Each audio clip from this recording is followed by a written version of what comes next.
My name is Andrzej Dereszowski, and I'm working for a small security consulting company called Signal 11, which I own, which specializes in forensic analysis and incident handling. I want to present to you today my last research work I did over the past few months that relates to targeted attacks. So let me introduce first into the background of this research work. As I do targeted malware analysis on a daily basis, one day I thought to myself, all these bad guys, they are sending these docs and PDFs, but would we be able to counterattack against such an attack if we wanted to? Just a theoretical question. And I started to think about it, and first I enumerated three possibilities. The first possibility, traditional network scanning and exploiting known vulnerabilities in the command and control server somewhere. But this could be the easiest possibility, yeah. But we assume that they have a known vulnerability somewhere there on the system, and we also assume that the server that we attack, or the command and control server, is the right command and control server, and it's not always true because proxies are used very often. So a second possibility would be to run the honeypot, run a malicious PDF or doc on the honeypot, let it run, and just place on this honeypot some infected documents. Yeah, so the bad guys come, they are after documents normally, yes, so they fetch all the documents and they open documents on their system remotely, so that sort of ping pong works and they'll connect back to us. But here also we assume that they have a non-patched system out there, or we have a 0-day, which is not that uncommon recently, yeah? Not to mention the Adobe Reader. But there is also a disadvantage because we don't know if it's a command and control server where they read the documents, yeah? As will turn out later on in the course of the presentation. And finally, the third possibility would be to find a new vulnerability in the malicious software that intruders use. This one does not have the disadvantages of the other one because we are connecting. If we had a vulnerability, we would connect directly to the command and control server. And this third solution just convinced me because it's also the most challenging from a scientific point of view.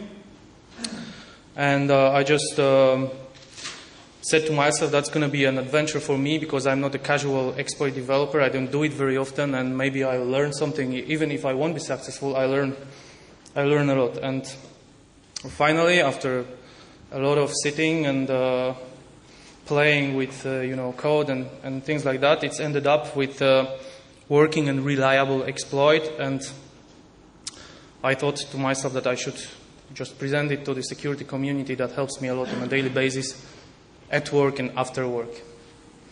So here's the structure of the presentation.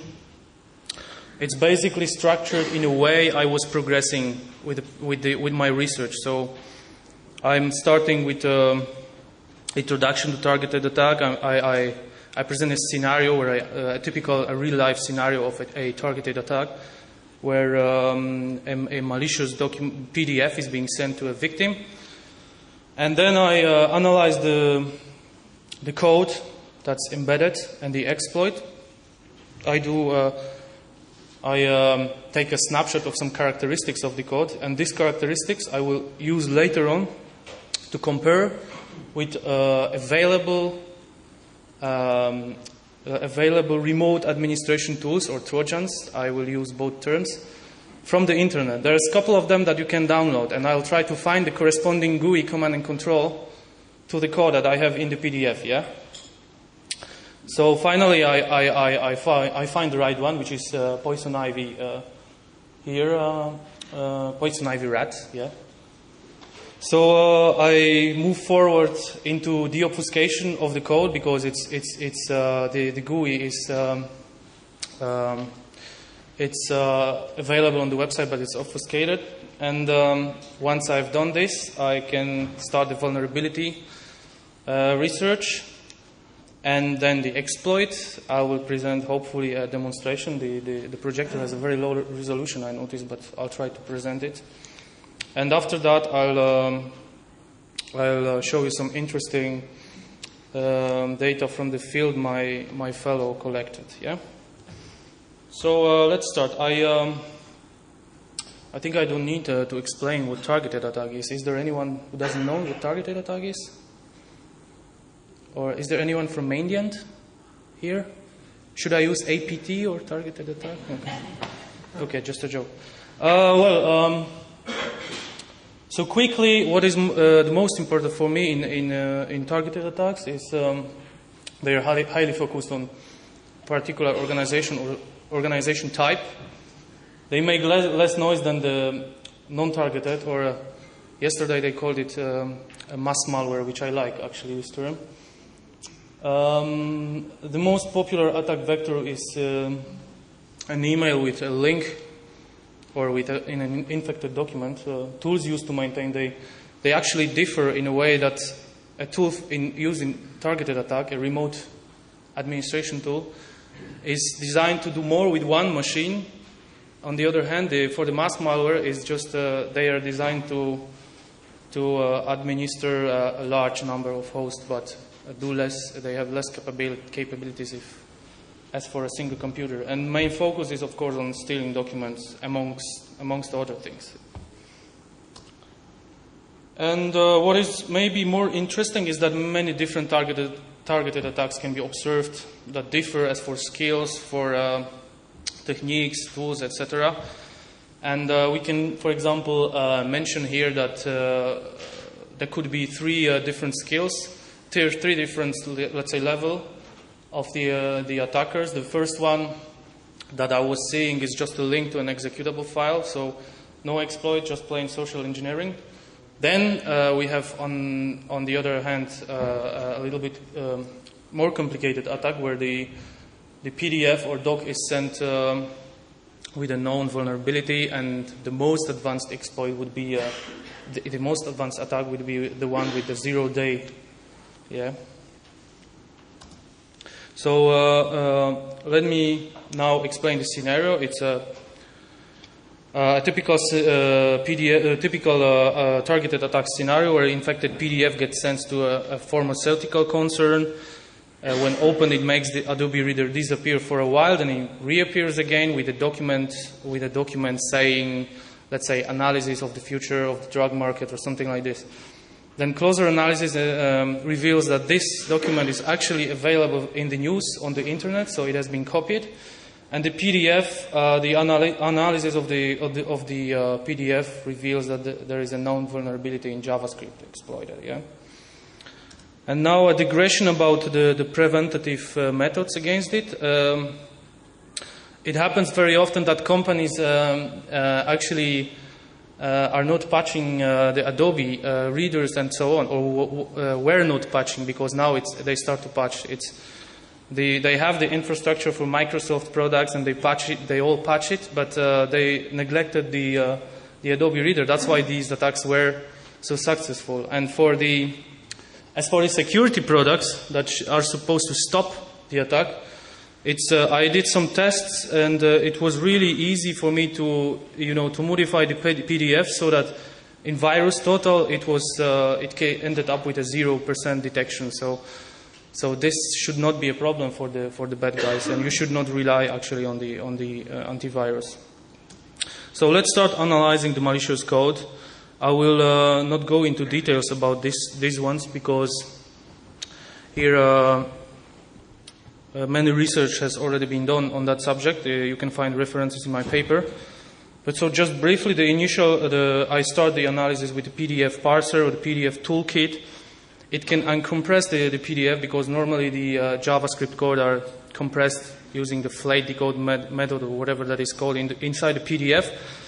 And after uncompressing, if this code is not obfuscated, which happens these days, you can see the vulnerability here I hope you can see, in the screenshot, in the last line. Yeah, so it's the call to collect email info, a vulnerable function in the JavaScript code. Then here I copied the code from the unescape shellcode, from the unescape function in the JavaScript code, loaded into IDA and started analyzing. And this is just to show that the static analysis these days is very time consuming, and I really discourage it. You have to analyze the code instruction by instruction. And as you will see later, the code hops, jumps from process to process, and it's really difficult to analyze. So I advise to take a shorter path into our goal and start a dynamic analysis, which I normally start with capturing network traffic. And here it's just we're running Wireshark outside the virtual machine where we run the code, and we observe what's getting out of it. And here in our example, it's we have a 256 bytes of seemingly random data. So they are each time we run the PDF, they are different, and they really appear random. And this is the characteristics that we will use to compare with the download, the available RADs for download, as I explained. And the second part of dynamic analysis, which I use, is behavioral analysis, which is also explained very short here, because every malware analyst he knows how to use process monitor to observe what's going on in the system. Or you can also use the available web sandboxers, such as Sunbelt, CW Sandbox, or Threat Expert, something like this. Using these tools, you can already have a general idea on what's going on in the system. So in most of the times you can dissect the executable. You see in Process Monitor, for example, that the executable is being dropped by acro rd32.exe, which is Adobe. And if it drops executable, then it's obvious it's malware. So you can reboot the system from another media, because there might be rootkit hiding it or something like this, and copy the executable. You already have it. And another thing that I actually see from the behavioral analysis is what the code does. So if I see it creates another thread, or it calls the create process, I already have a general idea on where I need to put breakpoints in the debugger, which is the third part of dynamic analysis for me. I use debugger to see what's going on. Here I put a breakpoint on create remote thread and create process and things like this. And I can clearly see right from the start that it's actually injecting a thread into explorer.exe process. So what should I do in this case? I just need to attach debugger to explorer.exe process, and just to first I need to revert the virtual machine so that it's clean, attach the debugger to explorer.exe process, and then place a breakpoint on where the new thread, the injected thread, starts. Yeah, I can read the address from the injecting process virtual memory, so that's not a problem. So we'll find ourselves now tracing the explorer.exe process, but here again, surprisingly, explorer.exe is creating a new process by calling the iExplorer.exe this time, which is an Internet Explorer main executable in a suspended state, and then it injects another thread to there and resumes the process. Yeah, this way I find it difficult to attach to a suspended process. The debugger refused or something. So I have to actually modify the injected code, so that it starts with the infinite jump to itself, and this way, when the iExplorer.exe starts, it will wait for me in this infinite jump as I attach the debugger to iExplorer.exe process. Yeah.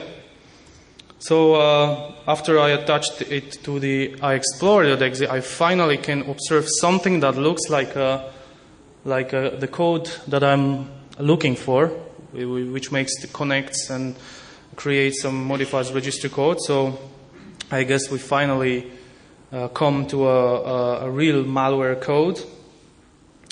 And here I'd like to point out the characteristic use of ESI register as a base register for calling API functions and the internal functions as well. This is another characteristic together with the network traffic that we can use later to identify the GUI command and control for that Trojan. Yeah. So just to summarize the way the code traversed, we run the PDF. If after a successful exploit, the shellcode is running, that drops and runs a file. The dropped file injects code to explorer.exe. The explorer.exe calls and injects code on iExplorer.exe, and finally we have the code. So, as you can see, if you started with static analysis this way, I don't know how much time it would take to actually analyze it with static methods. So that's why I said that I discourage these sort of methods. Yeah. So let's put back the network traffic characteristic we have, the 256 bytes, and this code snapshot, and let's see on the internet what is available, so that we can try to match against these tools that are available on the internet. So let me introduce the term RAT, Remote Administration Tool. According to Wikipedia, a remote administration tool, known more commonly on the internet as RAT, is used to remotely connect and manage a single or multiple computers with a variety of tools such as screen camera, capture, file management, shell control, computer control, registry management, other product-specific function. And I want to draw your attention on one confusing thing is in this terminology, in the terminology of all the remote administration tools, or RATs, the server is the remote part, so the agent that gets installed, so the code that was in the PDF, and the client is the console where the operator sits. So, yeah, this is a little bit confusing. So I started to think which tool can they be actually using. I was hoping that they use something that is available. Yeah, I also want to highlight this, because there is a lot of attacks where they use tools that are not known, that are developed by themselves or something. And I found 4 candidates that I know they're quite often used in targeted attack. These are Nuclear Rat, Ghost Rat. This one I think some of you know from the famous GhostNet report published some time ago. By the way, the same guys, they've just published another report on targeted attacks and the Chinese connections and things like this.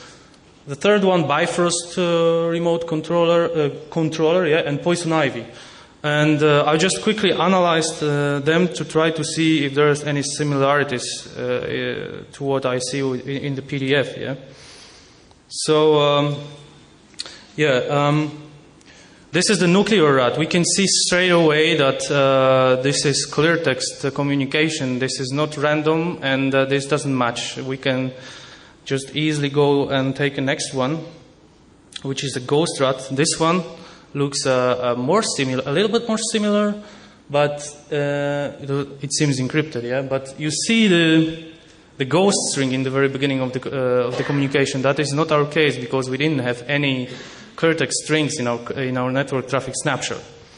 So we are going to the next one. Here we can see the Bifrost remote controller. Yeah, we can see that it really resembles our traffic, but it's a little bit more than 256 bytes.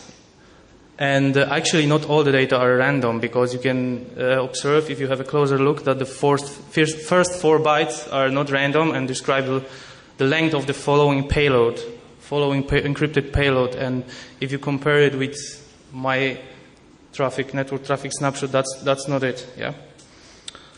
And the fourth one, here we have an exact match with the network traffic, which is not shown, but you can imagine I've also seen the same 256 bytes going out. And also when I took a code comparison, this is just basically the same code except my infinite jump in the beginning, and it's of course in the different in the another virtual address. This code is a position independent code, so that it can run whenever it's put into the process virtual space. And yeah, what I've done, I've just generated the server from the client. You'll see how it works later. And took the simplest options and compared the code, and I found the one. Yeah. So let's now have a closer look at Poison Ivy. It is available for free from its website, www.poisonivyrad.com. There is quite a bunch of interesting information about it there. We can guess that the author took the site off sometime in 2008, but then he put it back on, as he says, I have received a tremendous amount of emails from people wanting me to continue the project, even though it might take some time until the next release. So we can see that many people use this sort of software. But it has, there is no new release since then. This last entry is dated 2008, November 20th. So it stopped for now. And in the manual that gets downloaded with the Poison Ivy client, there is an interesting information that author can prepare undetected version of Poison Ivy, and that the one requesting it should contact the author to get more info. Yeah. The instruction also says that updates are very easy because the server part, let me remind you, it's the remote part, is very small in size. It's just 6 kilobytes, which is quite nice. So it needs to be updated very rarely. Yeah, the architecture of Poison Ivy is very simple. It's just basically a remote connection from the server to the client. Yeah. Yes, and let me remind you again that the server is the remote part. Yeah. So let's have a look at the server part now. It's generated from the client. Yeah. So we run the GUI console, the client. We click generate. We generate the server with the options. Yeah. We have a couple of options here. We obviously have the IP address to where he needs to connect. Are we starting at boot or not? So are we a one-time malware, or will we start at boot? Where are we dropping the executable and things like this? Yeah, or whether we perform the code injection. Yeah, there is the important option that caused a lot of hassle for my analysis, because the code was hopping. If you disable this, the code is just running in the executable. Yeah. So, and it's very small. The server is very small. It's 6 kilobytes in size, and the code is just sent on demand upon requesting a function in the client, yeah, in the GUI. So here's a screenshot of the GUI interface. As you can see, it's a little bit small, but it has a decent GUI interface, you can believe me. Everything is really straightforward there, and its capabilities include file manager, file shredder, registry manipulator, process viewer, services driver viewer, TCP IP relay proxy, active connection and port lister, remote command.exe shell, password dumper, keylogger, screen and audio capture, which is interesting, yeah, and internet camera capture. If you have an internet camera, they can just look at as you are typing on the keyboard, yeah. So it also have an extensive plugin architecture where you can write your own plugins, yeah. Okay, let's move to client-server communication mechanism. The site says it uses Camellia encryption. I am not a crypto specialist, but it seems that it's a well-defined algorithm. I don't know. The 256 bytes I've seen, the random bytes, they've turned out, after I analyzed it, reversed engineered it, to be a challenge as a part of challenge response authentication mechanism. So the bytes are sent. The server generates the 256 bytes. It sends it towards the client. It sends it towards the client, and the client encrypts these with the shared secret, with the password, and then sends it back towards the server. And then the server can verify if the client is authorized to manage the servers. Yeah. Because this is against the potential takeover of the botnet. So the encryption seems to not be very well implemented, because after the authentication, if you sniff the traffic, you'll see that there are patterns which repeat. Yeah, and again, I'm not a crypto specialist, but that they taught me at school that this is not a really good crypto implementation where we see the so. they probably reseed the crypto engine with each transmission that is ready to be sent. There's the encryption routines in the code. You can easily spot it because there is a lot of arithmetic assembly instructions, so it's relatively easy to find. And by tracing these instructions, you can find the shared secret, which we will need later on in the exploit. And this is by reversing the crypto stuff, you can stop where the shared secret is decrypted into virtual memory, and then you can see it. Here you see admin, that's the shared secret.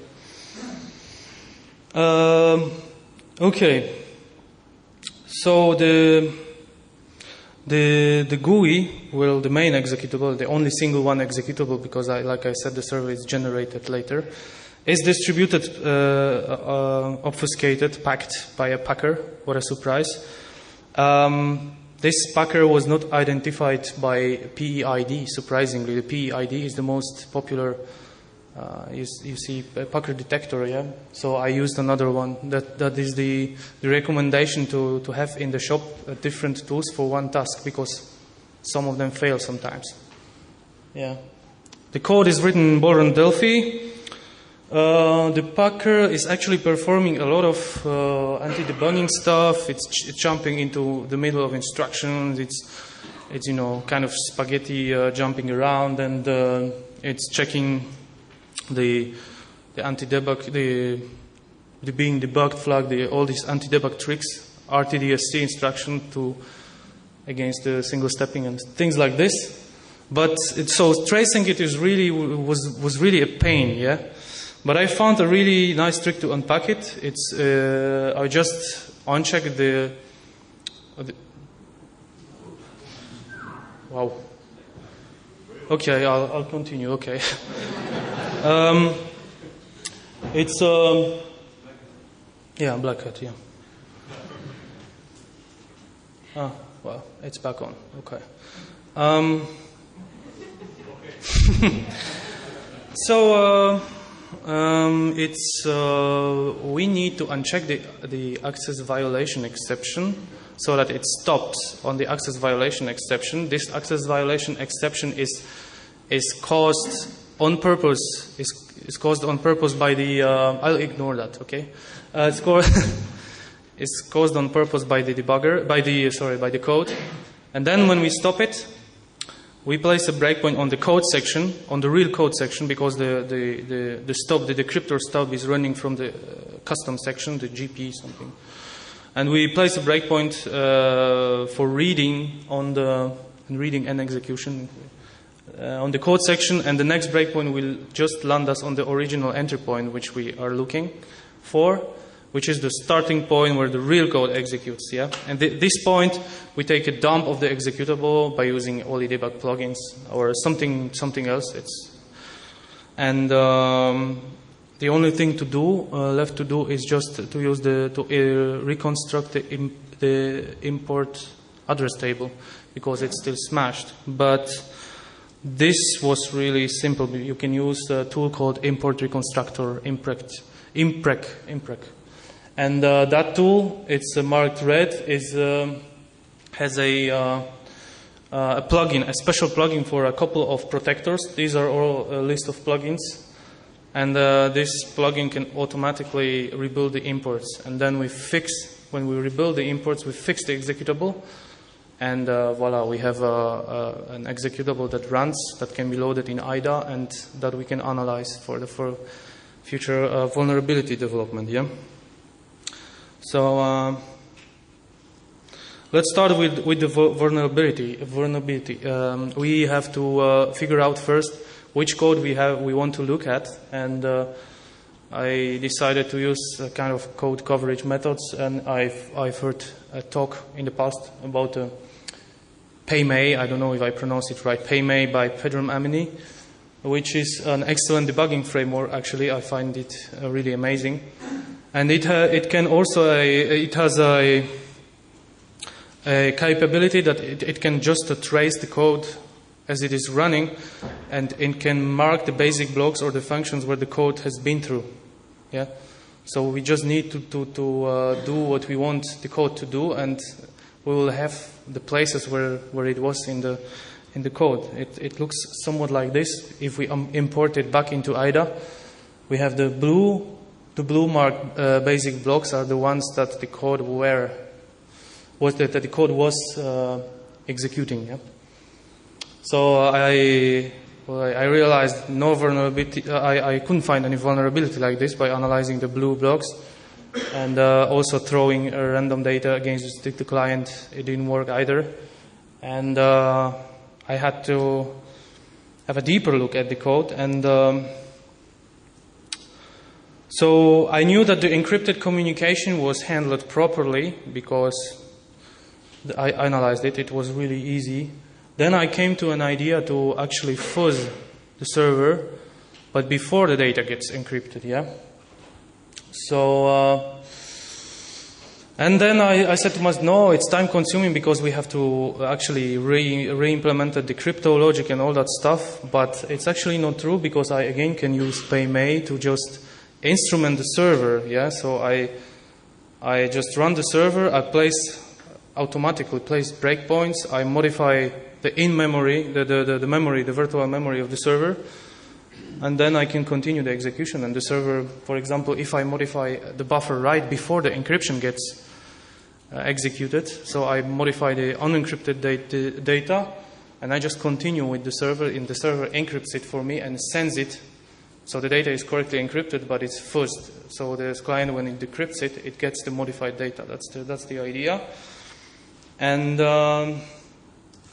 I created, that's not really, but you can see the presentation on the CD. So this is the Poison Ivy fuzzer code, and it basically does what I've just said, but it lets the server authenticate, and then it stops it before the first data after authentication, and it modifies the 1 byte. It changes it to hex, to FF in hex, and it sends it. It continues. So the server sends properly encrypted data, but modified, before encryption. And then it kills the server, and then it modifies next byte to FF from that buffer. So it's just it works like a simple fuzzer, And if I run it, I didn't have to wait long to see the result of the Poison Ivy client console that has crashed. So it seemed to me that my fuzzer did its job, but now we have to check if this vulnerability we can transform it into exploit, or if it's just a security, if it's just a flaw, a programming flaw, or it's a real security vulnerability. So I've analyzed what happened. It turns out that we have overwritten a buffer on a fixed length buffer on the stack. But it's good for us. The override was possible because the Poison Ivy, just like I thought, it didn't check the length value after the data gets decrypted. And the value is the 32-bit D word, which means that we have plenty of space to put our whatever we want. And the overwritten buffer is located one step in the function call. So we are overwriting the buffer of the function that called us, basically. So can we now transform this into the working exploit? Well, it's just like I said. For some of you exploit developers, it may be obvious, but for me, I'm not an exploit developer. It was just new to me, and I heard talking about SEH techniques, that this technique is really good because you have the place of the code. You can read it, actually. So you know where the shellcode is. Shellcode knows where it is in memory. It knows the address. But it didn't work for the SP2. It turned out that I couldn't dispatch the execution into an arbitrary address because it was blocked, it was protected. So I just started to try the classic red pointer override, the very old method. But here the greatest problem is how do I locate the code on the stack? It's not very easy with this method. And then another problem, we have to actually traverse to the second red. We have to successfully end first function and then the second function we will get the code execution. We have to maintain the function stable. It cannot crash because it won't reach our code. Yeah. So this is the second problem. Third problem. Will the program be still working or will it crash? We are smashing the whole stack of one thread of the program. So, and we really need to be stealthy because these guys, the operators, they are not a mere user. They are probably they'll be suspicious for them if their console crashes. Yeah, they might expect it. So, and the fourth question is, do we need to reverse a lot? I'm a lazy guy, so I really don't like to code a lot and things like this. Yeah.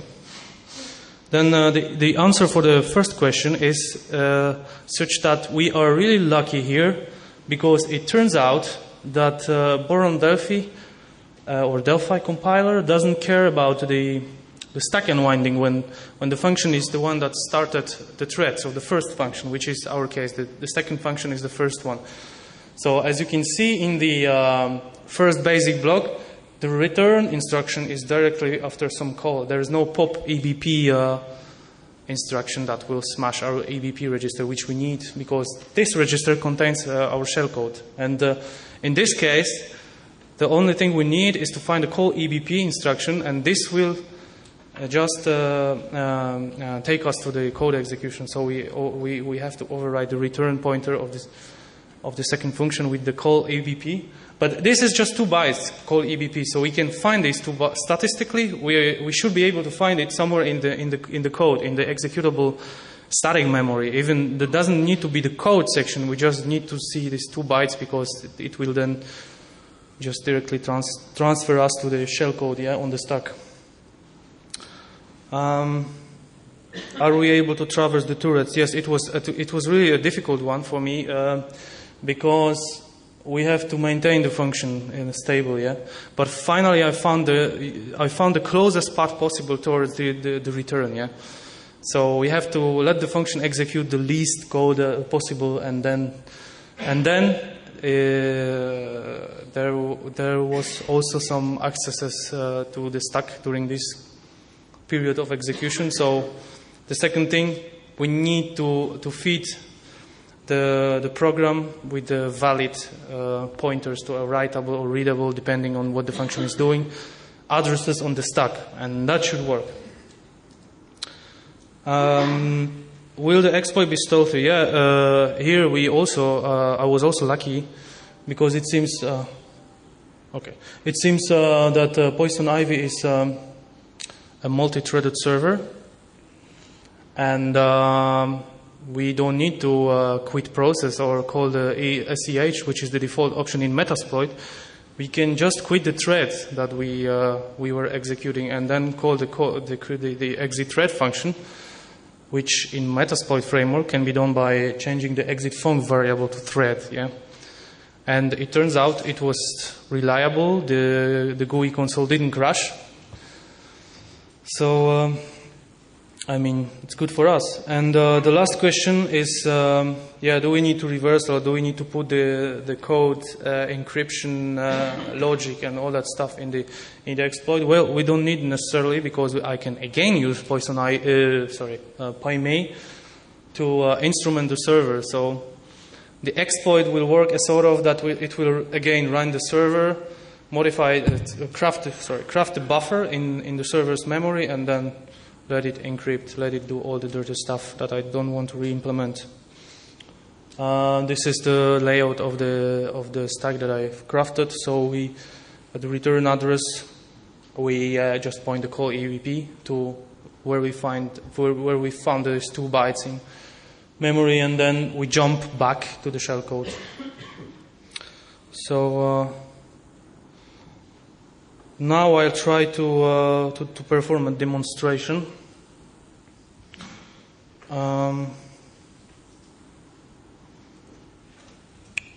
of the exploit. It, as I said, could be a little bit difficult because the screen resolution is really low.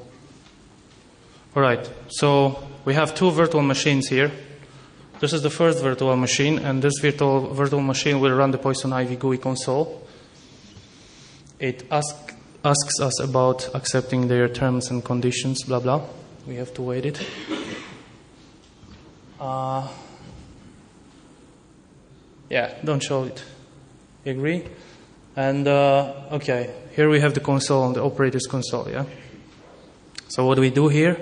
We have to create a client that will be listening for the server, which is remotely somewhere, to be able to connect. So we go for a new client. We leave the default port as it is, and yeah, here's the password that we leave by default for test purposes, yeah. And we start. Unblock. All right, so now it seems the Poison Ivy client is listening and waiting for our connection. Here, that should appear when a server, a remote agent. Yeah, imagine we've sent a malicious PDF with the server embedded. If the victim opens it, it should be listed here. And let's leave this virtual machine and see now another virtual machine, which is a hacker virtual machine.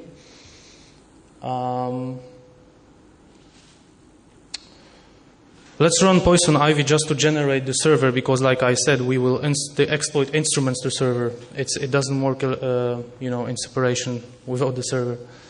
So here we do a similar thing, but we create a server that will connect to the client we've just created. Yeah, I prepared some profile here, and here you see all the options I was talking about. So some of these I wasn't talking about actually, but here you can specify where it should, if it should start on startup, where it should place its let's say survival key, registry key, and sort of stuff. It can also copy itself to alternate data streams. Here, that option caused a lot of trouble for me, because it is the option that makes the code jump from executable to executable, things like that. Yeah. So we generate the server, and we place the server. Yeah, one thing I forgot. Sorry, I have to check if the IP is good, 19.128.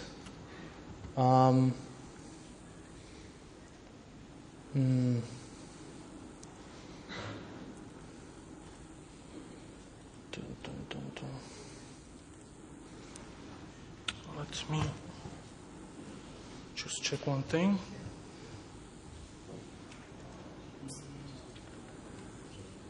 I have to just check if the IPs are correct, yeah, because the VMware sometimes it changes the IPs. So I try to call ipconfig, and I see the IP is the same. So we are fine here, and we should be able to run to generate the server. Yeah, so we generate it. And we place it where our exploit will pick it up. Yes? All right. Okay. We don't need Poison Ivy here anymore. And let's now check. Let's now check if the connectivity is okay. So let's try to run. Oops. Where is my mouse? Here. I will now run the server just to check if we see the connection. Yeah. I'm running the server I've just generated. All right. Here on the other virtual machine, we see the connection. This is the ID, which is important thing. It uniquely identifies the remote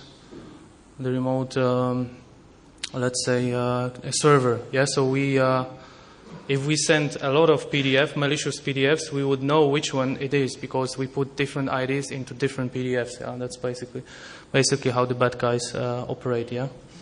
And yeah, if I click, I can see all the things I can do here on it. That's not the point. I already discussed it. Okay, let's now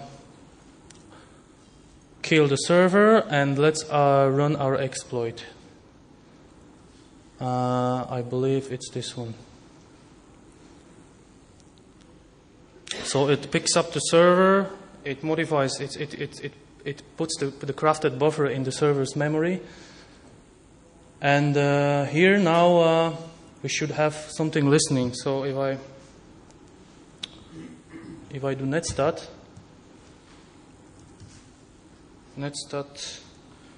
a1, we'll see the process ID of Poison Ivy here listening on its default port 3460, but there's another port of the same ID and it's port 4444. It should be the port of our Metasploit payload that is waiting for us to connect. And that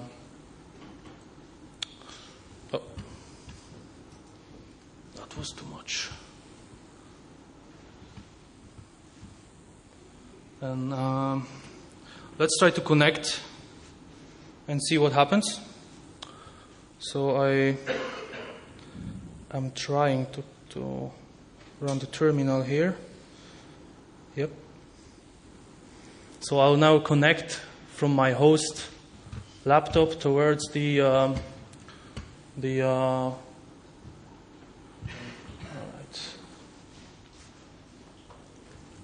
shellcode. Yeah, that is waiting for me.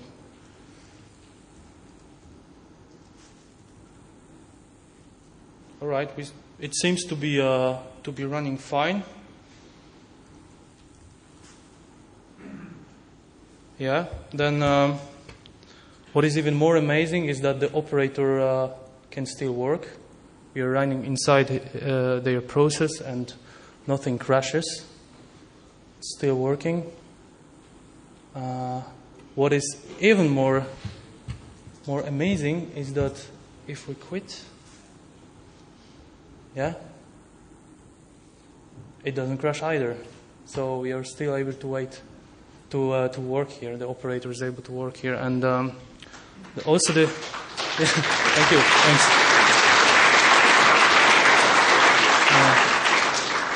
Also, the operator doesn't see any connection here, so we are doing it before the operator sees the connection. We are completely stealthy. They don't see it. They don't see us. Yeah. So that would be a demonstration, and I will now move to a second part of the presentation. Let me just check.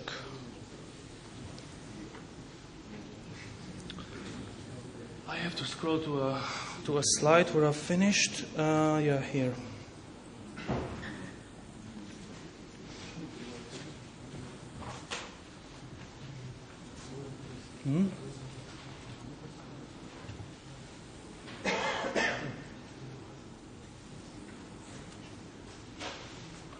All right. So when I developed my paper and exploit, I gave it to a friend for a peer review. This friend of mine is working for one of these non-profit organizations that are fighting with cybercrime. And he came back to me after some time with very interesting field research. He gave me some information, a screenshot of real cyber spies at work, actually. So maybe one day he makes his own speech, but this time he allowed me to tell a little bit of what he had learned. But I needed to, of course, blur the IPs and the names and all this stuff, because that's a real hacked organizations and IPs, yeah. So what you see is on the slide is real cyber spies at their console. All the lines account for different computers from different IPs from many organizations. The ID field is assigned during the server generation and can later be changed, as you will see. Actually, how much time do I have? Okay. Although it's blurred on the screenshot, you can see that the ID Yeah, you remember I had the Black Hat ID which I created. The IDs are different, yeah, so they probably come from a different organization. I blurred the IDs because some of them they really contain an organization name. In fact, all these organizations were of course informed about the breach by my friends. So yeah, he did a really good job. The cyber spies are posted. This we are not able to see exactly here, but there's an easy way of attributing this attack, because here in the bottom where you see the start button, it's actually in Chinese, in traditional Chinese, the start button of Windows, yeah. And here on the right there is also the time, which also contains a PM in Chinese. It's really easy to try, because if you put start in Google Translator, it will come up with exactly the same pictogram. So that's how I guessed it. So I'm not saying they're Chinese, but they're possibly Chinese speaking, yeah, if they use Chinese Windows, yeah. So this cyber espionage network had has and is always two-tiered. So the IP that the Poison Ivy server is connecting to is never a real command and control server. It's always a TCP/IP proxy. From there, the connection is being routed to the real command and control server. The proxy servers are often located in a different country than the real command and control server, which is supposed to make the investigator lose track. On the previous slide, you could see the WAN column. This IP address contains the source IP of the infected computer. Not the LAN address, but the one that is coming. The connection is coming out. Yeah. And all these examples, let me go back. On all these examples, it's this one. So it says WAN here, it says LAN here. The LAN is obviously the most often the private C class or B class or whatever, the WAN. They are all the same, the WAN here, and they are actually equal to the address where the malicious PDF connects to. So that is the proof that we actually it's a proxy server, yeah. We're seeing the connections from the proxy, not from the real clients, yeah. What else? This is actually a cool screenshot. You can see the spies caught red-handed when they actually steal documents. The guy just clicks upload here on the document. So, yeah, he is being caught by just in the moment when he selected documents and uploads it. And I will say later on that the documents are moved to a USB stick. Here our cyber spies are looking at keylogger data. It's also being stored on that USB stick, and here they upload the two executables. These executables. There's some tasks where Poison Ivy is no good at or has no support at all. Then one of these is browsing the PST mailbox files, and those are sometimes really very, very big. So intruders, to avoid being forced to download many gigs of data, they upload command line tools to browse the mailbox locally from the command line, so that they can extract the mails they are interested in and then just copy the mails over. And these here, it says in the, yeah. Where's my mouse? Here, these two executables, mail help.exe and help mail or something, yeah. Here they are looking at password hashes. They are also of great interest. Here they are changing the ID of the one of the servers that are connected. Why do they do this? Probably because as they send the malicious PDF towards the victims, there's a lot of victims in the email, yeah. And they actually don't. Many organizations probably, and they actually don't know who opened it. So when it's connecting back, it's a generic ID they placed in the PDF. And then once they learn, once they spy, once they steal documents, once they are looking at that host, they learn what the person is, and what the organization type is, or what the organization name is, and so on. And they change that generic ID. That's what we were thinking they are doing. Yeah. So he told me also about some, because he's doing that research already for a long time, so he also told me some, standard operation procedures they use. They have defined operation hours, which is around 12 hours. Apart from that, the CNC is not active. They're not active during the weekend, for example. The screenshot you saw in previous slides come from a VMware virtual machine. This machine is reverted to its base snapshot with the end of the workday, apparently. The stolen documents in the Poison Ivy configuration data, which maintain the state, because as they revert to a base snapshot, they have to have the state, the configuration, all that, is kept on the USB stick. This stick is probably moved at the end of the day to their bosses or somewhere to have it opened and read. Yeah, so that's why I was speaking in the beginning of the presentation that maybe it's not a good idea to feed them with infected documents, because you don't know. On their place, I would open the documents in the offline. Yeah, so that I'm not exposed to exploit that some other the targeted organization may counterattack us with. So that's it. Yeah. So. Yeah, and this USB stick, he told me that it contained really a lot of compromised documents, but as I said, the victims were alerted and informed. And with this optimistic accent, I'm coming to an end of my presentation. And the question part, please. Are there any questions? Yes.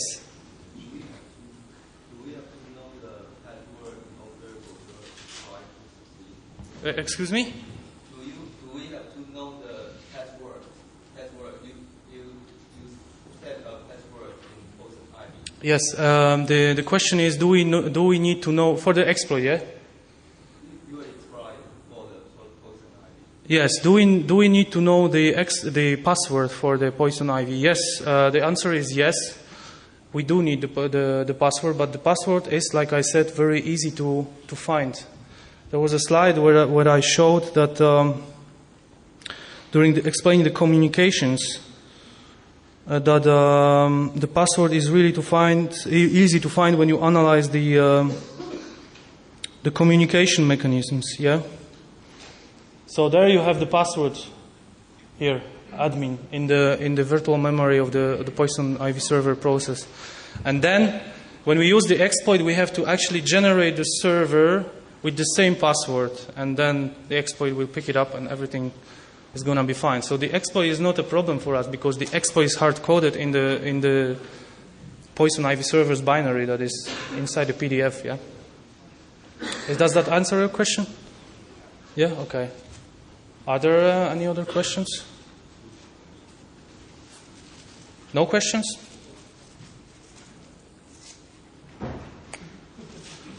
If there is no questions, then thank you for being here and listening to my presentation.